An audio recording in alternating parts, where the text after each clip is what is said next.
Hey guys, this is Evie, and you're watching World of Warcraft Lore Lesson 70. Today we'll be talking about the Saurok, a race of humanoid lizards created by the Mogu.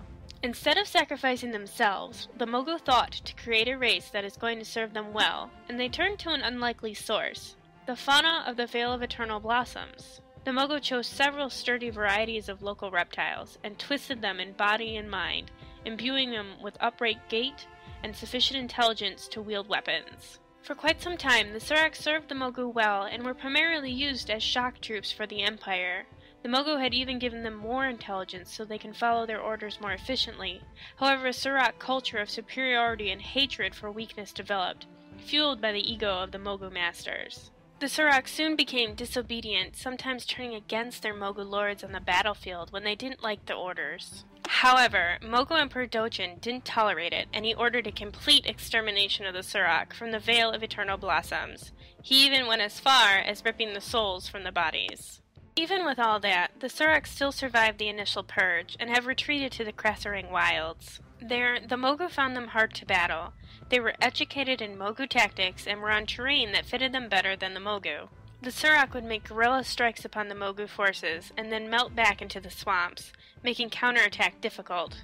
They would use their knowledge of the swamp, their superior numbers, and the brutal savagery to destroy important Mogu figures, even at great cost to themselves. When Emperor Dojin II became a leader, he organized a vicious purge far more brutal than the first one. He methodically cut down parts of Krasarang wilds, and he also erected vast dungeons beneath it. His plan was to destroy the entire swamp in order to completely get rid of the Saurok. However, the Saurok exterminated him in the dead of night. All that remained of the Saurok legions, the 5th and 7th Legion, climbed cliffs and ambushed the Emperor's forces. After a struggle, Dojin II was hurled from a cliff, his body lost forever in the Krasarang wilds, and the Emperor hurled into disarray for 2 years. Time the Saurok used to hide from the Mogu's attention and survive the attempted purge.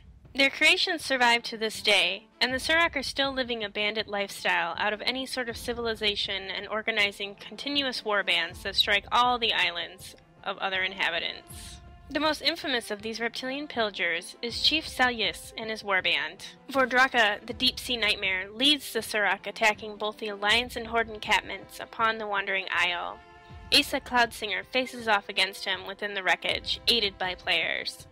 The Scumblade tribe, who can be found on the Isle of Thunder, are led by the Scumblade Surpriests, who promote the idea that the Saurok were not created by the Mogu, but instead were created by Kros, the invisible devilsaur in the sky.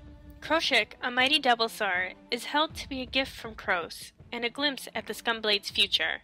Thanks for watching another World of Warcraft lore lesson. We hope you've enjoyed, and we'll be coming back with more. Don't forget to like, favorite, and subscribe, and give us feedback on what you think and what you'd like to see next.